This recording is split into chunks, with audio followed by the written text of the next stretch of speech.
Un balado Radio-Canada audio. Ce balado aborde la problématique de la dépendance. Si vous souffrez d'une dépendance, des solutions existent. Des liens sont disponibles dans le descriptif de l'épisode.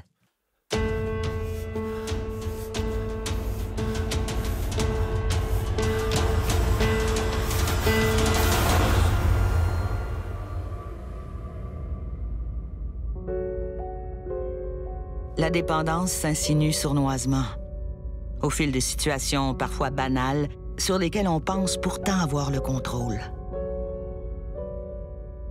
Bienvenue dans Relations toxiques, le balado qui s'immisce au cœur de l'univers intérieur d'une personne dépendante. Les histoires qui vous seront racontées sont vraies. Ce sont celles de Mélanie, de Jean-Sébastien et de Christian. Tout débute par un premier contact. Épisode 1, la rencontre.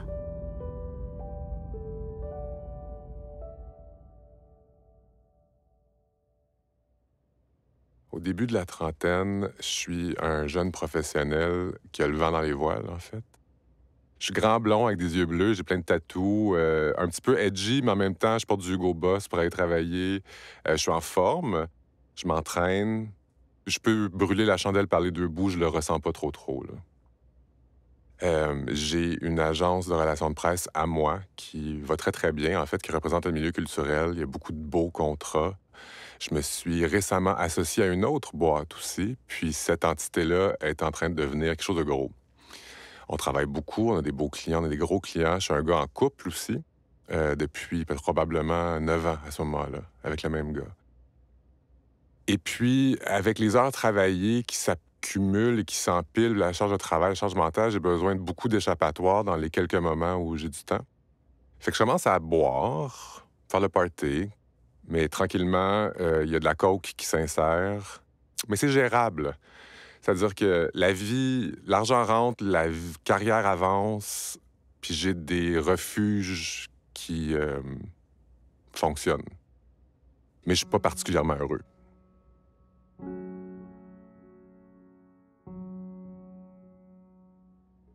Au secondaire, je portais une veste avec une cravate. J'avais une collection d'une trentaine de cravates, là. Tous les jours, c'était différent. Et j'avais une couette, et mon surnom, c'était la couette. J'étais très maigre, presque squelettique. Lunettes, cheveux très longs, le dos très droit, très chic. Les cours de français étaient très difficiles pour moi. J'ai toujours habité avec ma mère.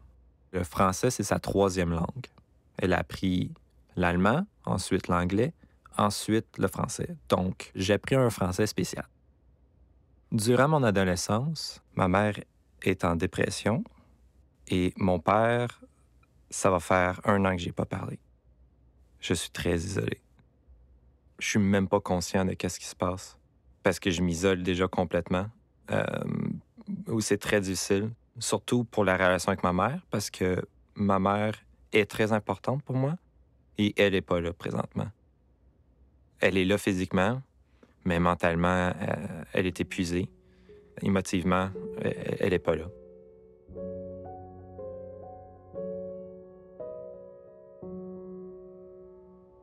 À l'adolescence, je suis remplie de dualité. J'ai un côté qui veut vraiment plaire, puis être populaire, puis être cool. Les amis, c'est super important pour moi. Puis j'ai un autre côté qui est rempli de peur, qui manque de confiance. Je me cherche un peu, puis c'est quand même difficile de prendre sa place, puis d'être ce qu'on veut être quand on est dans cette période-là. À cette époque-là, je m'habille plus en friperie. J'ai vraiment du plaisir à aller magasiner avec mes amis de filles. Puis on a des pantalons pâte éléphant, des vestes de grand-père. La mode du grunge est là, vraiment. Puis plus que je suis habillée différente des autres, plus que je trouve ça original, puis on est cool. Chez nous, c'est quand même très calme. Puis le dimanche, on se fait des soupers de famille, puis on jase. Je chiale souvent à mes parents que c'est plate. Donc, je m'ennuie. Je me rappelle, j'écrivais dans mon journal intime avec ma calligraphie de 7 ans. Là, je commence, puis je lis encore ce journal-là. J'écris « J'ai une boule dans le ventre, je veux mourir ». Tu sais, j'ai 7 ans déjà. Moi, je pense vraiment que je suis née avec le mal de vivre, la maladie de l'âme, là, vraiment le mal de vivre vraiment intense. Puis cette boule-là, elle m'a poursuivie tout le long de mon adolescence puis de mon enfance. Mais je sais pas c'est quoi, je suis pas capable de mettre des mots dessus.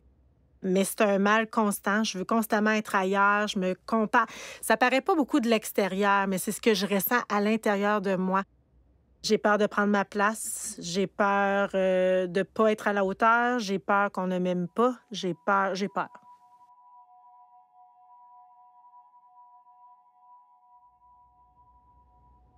Lorsque je commence à jouer à League of Legends, j'ai 16 ans.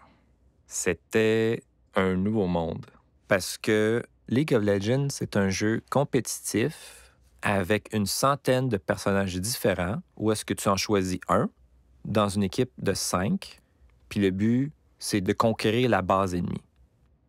Mon personnage préféré, c'est Vladimir. Vladimir, c'est un vampire que ses pouvoirs, c'est le sang. Il a un gros manteau rouge, des doigts en métal très, très, très longs. Il a un visage avec un petit sourire, très arrogant, beaucoup de confiance. Puis le plus que tu joues, le plus que tu t'adaptes et le plus tu connais toutes les petites nuances et les petits secrets, là, comme je sais qui est bon contre tel personnage, qui est moins bon contre ce personnage, je sais que je devais le jouer comme ça, de telle façon. Tu apprends vraiment à respirer avec ce personnage-là. Ça devient une extension de toi-même. Puisque lui, c'était une belle métaphore de moi, j'ai été rapidement attiré vers lui.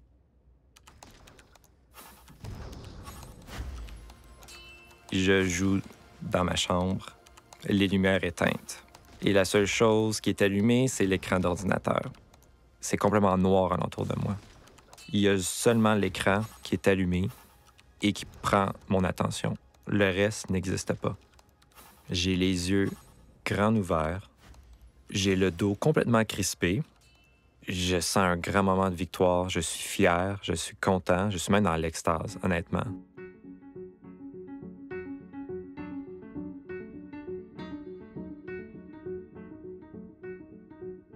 À cette époque-là, mon chum et moi, on est en break. Lui, il est parti dans un autre logement. Moi, je suis tout seul dans un immense 8,5. Ce jour-là, je me suis logué sur un site de rencontre gay là, qui privilégie pas les relations à long terme. Là, on s'entend, là, c'est Mr. Right Now.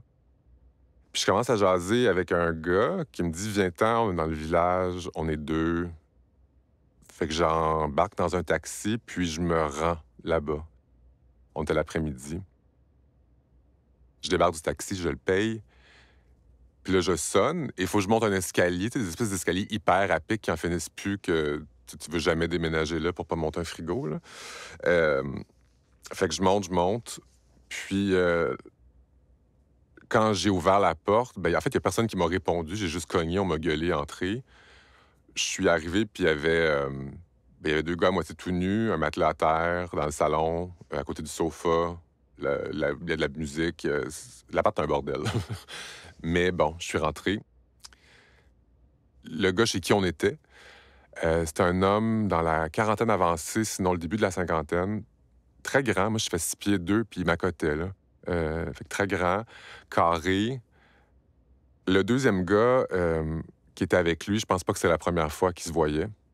C'est-à-dire que ces deux-là se connaissaient. C'est un beau gars, même âge que moi, début trentaine peut-être, basané, je te dirais probablement d'origine méditerranéenne, si c'est pas peut-être nord-indienne même. Puis ces gars-là ont éventuellement sorti une pipe de cristal et ont commencé à en consommer. J'ai refusé à 2 reprises. Parce que je me disais, j'ai ma coke, je vais faire un peu de coke. Bon. La première fois, je n'étais pas sûr c'était quoi. Je me dis, c'est-tu du crack? Tu sais, ça pourrait être ça. Puis le crack, j'ai toujours trouvé la drogue relativement trash. Fait que ça m'attirait pas. Mais là, à un moment donné, j'ai compris que c'était pas du crack. Puis on parlait de Tina, qui est le nom de rue pour le cristal meth. On appelle ça, c'est le nom code, la Tina. Ça a déjà été un code pour est-ce que t'amènes Tina au party? T'amènes du chum Tina, tu sais. Puis je me souviens, on baisait, puis dans ma tête, je me dis, ben, ces deux gars-là, on avait parlé un peu, ils ont des jobs, ça va bien leur affaire. L'appart, bon, il est en bordel, mais c'est pas non plus un taudis. Ça a l'air tout à fait normal, tu sais. Je me dis, peut-être j'étais mal informé, peut-être ils ont l'air d'avoir du fun. Fait que la troisième fois qu'ils m'ont offert, j'ai dit oui. Parce que j'avais raisonné rapidement dans ma tête que ça avait pas l'air si pire que ça. Fait que j'ai pris ma première puff de Crystal Meth à ce moment-là.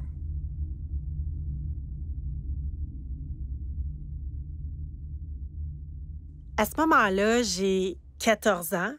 J'habite en banlieue de Lévis, sur la rive sud de Québec. Je suis avec ma voisine. Le père de mon ami est venu nous reconduire chez un des deux gars. Les deux gars avec qui on est, ils sont habillés en yo, pantalon de yo, chandail trop grand, grosse tuque qui pend par en arrière. On chill.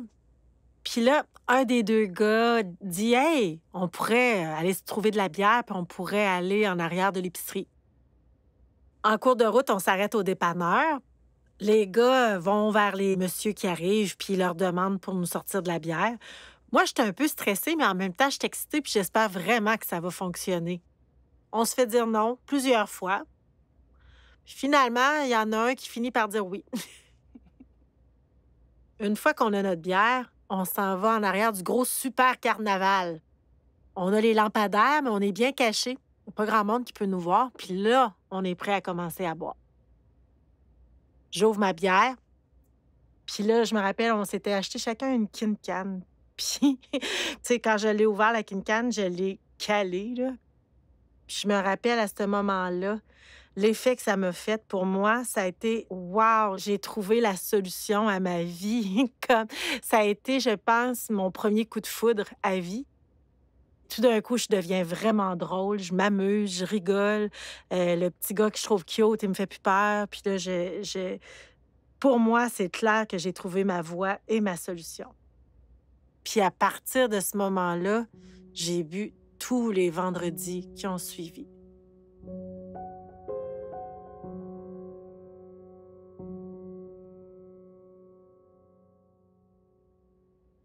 J'ai toujours été un joueur. Les jeux ont toujours été là pour me captiver, prendre mon attention. Je me souviens de tout. J'ai une facilité à comprendre et j'ai envie de rentrer dans ces univers-là. J'ai envie de me dépasser.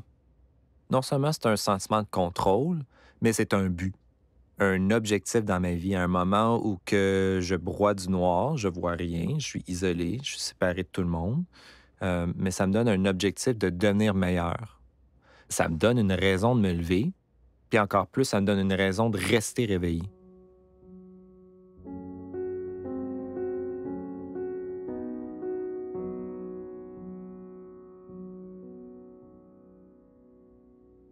Le cristal, ça a l'air un peu de la poudre de perlimpinpin, là. Tu sais, c'est cute à voir. Quand c'est mis dans une pipe, c'est fondu pour que ça soit liquéfié, et c'est la vapeur que tu inhales. Puis après ça, le cristal se resolidifie sous un contact d'air froid. Fait que tu répètes ça jusqu'à temps que tu n'aies plus de stock dans ta pipe. Ça goûte rien. Ça assèche tout, par exemple. C'est que dès que tu prends une puff, tu n'as plus de salive, puis oublie ça, tu n'en auras plus pour 2 jours. Mais ça goûte pas grand-chose. Puis la fumée n'est pas forte, parce que c'est pas de la fumée, en fait, c'est de la vapeur. À la fin du trip, le gars chez qui j'étais, il a trippé sur mon cas. Je pense qu'il me trouvait bien cute ou il me trouvait bien fin ou il avait trouvé ça bien le fun. Fait qu'il me donne son numéro de téléphone. Moi, je le prends en me disant, je l'appellerai pas, il me plaît pas, c'était plate, peu importe, je m'en vais d'ici, tu sais, c'était une baise à titre. Je pensais pas le rappeler, je pensais pas lui écrire, mais finalement, 2 semaines plus tard, c'est ce que j'ai fait. Mais j'avais pas nécessairement envie de voir ce gars-là une deuxième fois, j'avais plus envie de son contact avec le cristal.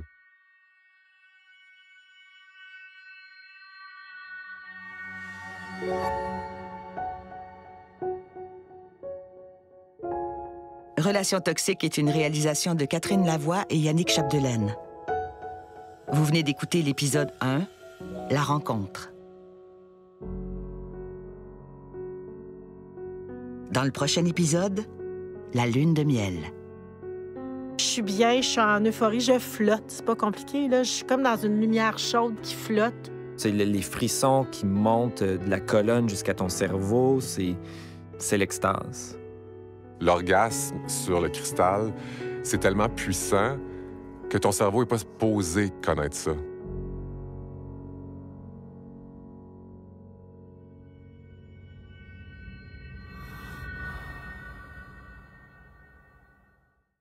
Un balado Radio-Canada audio.